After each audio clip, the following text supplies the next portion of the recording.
오늘 가까이 함께하는 소중한 분들, 오늘 가까이 함께하는 소중한 분들이라는 제목으로 말씀을 나누도록 하겠습니다. 오늘 우리가 묵상하게 될 본문의 말씀은 아가서 2장 10절에서 12절 말씀입니다. 아가서 2장 10절에서 12절 말씀을 함께 보도록 하겠습니다. 나의 사랑하는 자가 내게 말하여 이르기를 나의 사랑 내 어여쁜 자야 일어나서 함께 가자. 겨울도 지나고 비도 그쳤고 지면에는 꽃이 피고 새가 노래할 때가 이르르는데 비둘기의 소리가 우리 땅에 들리는구나. 아멘. 가까이가 풍기는 의미로는 안전성과 위험성, 긍정적인 요인과 부정적인 요인으로 공존됩니다. 항상 새로운 것을 기뻐하고 추구한다는 것은 인간에게 있어서 분명히 긍정적인 요소가 될 것입니다. 그러나 늘 가까이 있다 보면 실정과 건태에 빠지게 쉽다는 것은 분명히 인간이 안고 있는 부정적인 요소가 될 것입니다. 이 땅에 영원히 새 것으로 있을 수 있는 것은 없습니다. 전도서 1장 9절 10절에 그 말씀이 있죠. 해 아래 새 것은 없나니 하나도 없다라고 말입니다. 지금 새 것이라고 해도 이내 헛 것이 될 것이고 그렇게 되노라면 실정에 빠져서 지금의 소중한 것들은 일상이 되어버리고 우스운 것들이 되고 마는 것입니다. 또한 가까이 있다 보면 흠과 티도 보이게 되니까 싫어지는 것입니다. 그래서 밀어내고 무시하게 되는 것입니다. 이게 인간이 안고 있는 또 하나의 심각한 약점이 아닐 수 없습니다. 김병완 씨가 쓴 인생의 반전이 필요하다면 인문학 독서가 답이다. 인생의 반전이 필요하다면 인문학 독서가 답이다라는 책에서 그런 사실을 잘 설명해 주고 있습니다. 그는 이런 이야기를 합니다. 우리가 위대한 철학자들이라고 여기는 사람들조차 바로 곁에서 지켜보게 된다면 도대체 이런 사람이 어떻게 그렇게도 위대한 철학자라고 평가받을 수 있었던 것일까? 라는 의구심이 들게 된다는 것입니다. 그래서 나온 말들이 굉장히 많습니다. 가령 예를 들어본다면 사랑을 오래도록 지속하고 싶은가?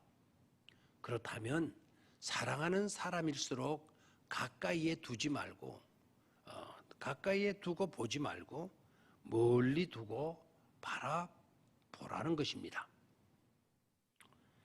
이런 유머도 있죠. 이 세상에서 영웅을 우습게 보는 사람은 그 아내와 자식뿐이다.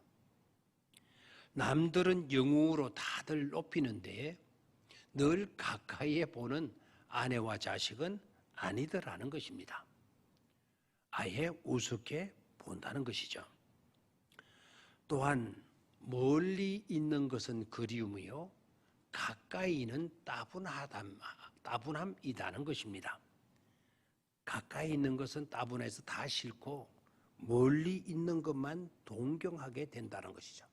멀리 있는 것은 막연하게 좋을 거야. 그런 기대감으로 산다는 것입니다. 또한 이쪽 공간은 생활이고 저쪽 공간은 풍경이라는 것입니다. 이쪽 공간은 늘 그냥 그런 생활의 공간이고 저쪽 공간은 아름다운 풍치가 있는 풍경이라는 것이죠.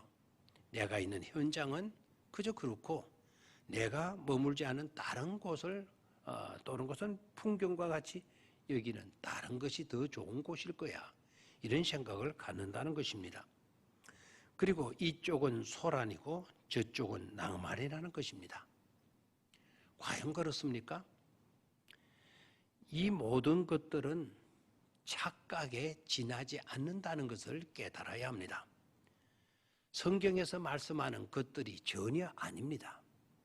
그런데도 마치도 이것이 진리인 양 붙들고 있다면 그것 자체가 불행인 것입니다.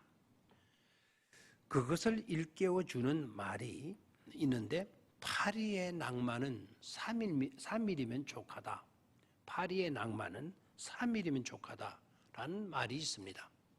이 파리는 공중에 날아다니는 그 파리를 말하지 않고 불란서 파리, 낭만의 도시 불란서 파리를 말합니다. 그 낭만의 도시가 얼마나 좋아요.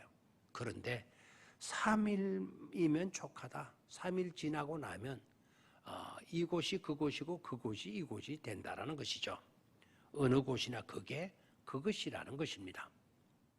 그러니 삶의 지혜가 필요한 것입니다. 오히려 일상을 풍경처럼 살 수는 없을까요?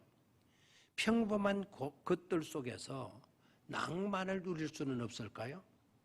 늘려진 백사장에서 진주를 줍듯이 감격하며 경이적인 삶을 살 수는 없을까요? 사랑하는 사람일수록 멀리 두고 보라고 합니다. 그렇게 해야 합니까? 맛있는 음식일수록 먹지 말고 천장에 달아놓고 구경만 하고 있으란 말입니까?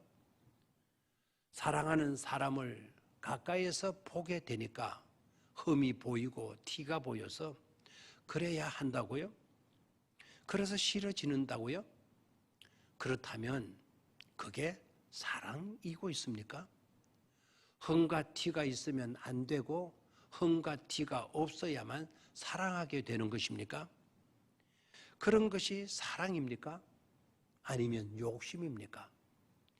하나님이 우리를 사랑하신 것이 그런 사랑으로 우리를 사랑하신 것이겠습니까?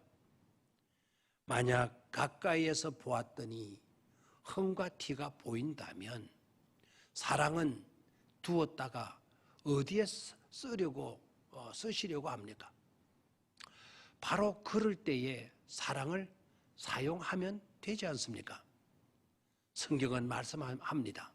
사랑은 허다한 죄까지도 덮는다라고 말입니다. 허물과 티가 보이면 그때 그 사랑으로 덮여주면 되는 것 아닙니까? 솔로몬은 술람미 여인을 향해 사랑의 초대를 합니다.